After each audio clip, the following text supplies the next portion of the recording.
So there was a meeting held in Beijing a couple of days ago where representatives from Iran, China, and Russia got together and discussed a number of things. But one of the things that they talked about was that to condemn the sanctions that the Trump administration has been using on all the countries. They're condemning it as being a use of force in a sense, and that it's illegal.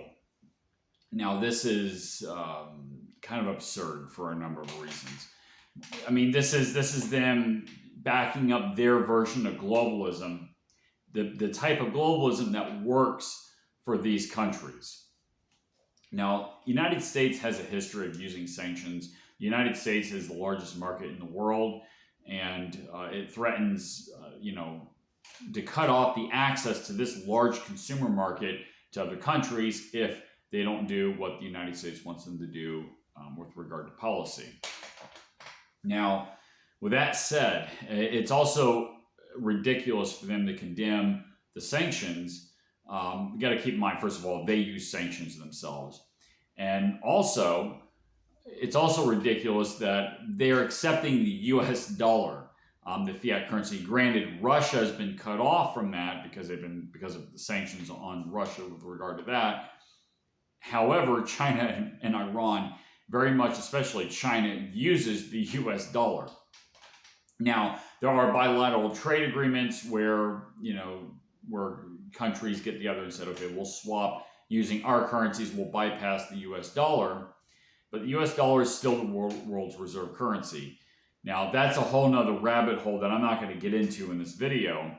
But you see the absurdity of all this. It's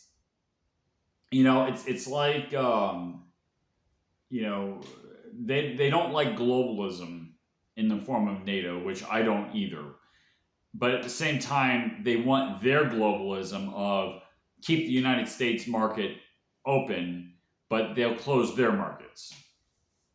So I think that's it's a ridiculous set of demands.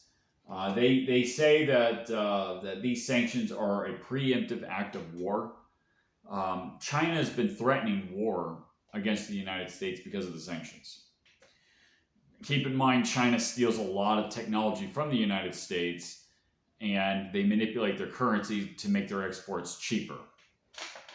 China's in a bit of a bind too because their labor costs have gone up quite a bit, and other countries are a cheaper producer of a lot of things, like Vietnam, like in Indonesia, like in Mexico, where China can no longer be the lowest cost producer, and they're just as technologically advanced as China is too. So there's China. Of course, Russia obviously doesn't like the sanctions because of the war, essentially, that they were baited into by flipping Ukraine, by destabilizing Ukraine.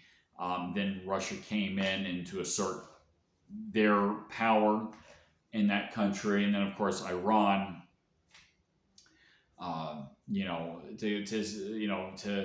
for the Iranian leadership to say anything about legality and morality is a bit of a stretch and quite laughable too. So anyway, the link is in the description below. It just details a bit about the meeting that they had. And but anyway, this is just a ridiculous claim. So anyway, take it for what you will.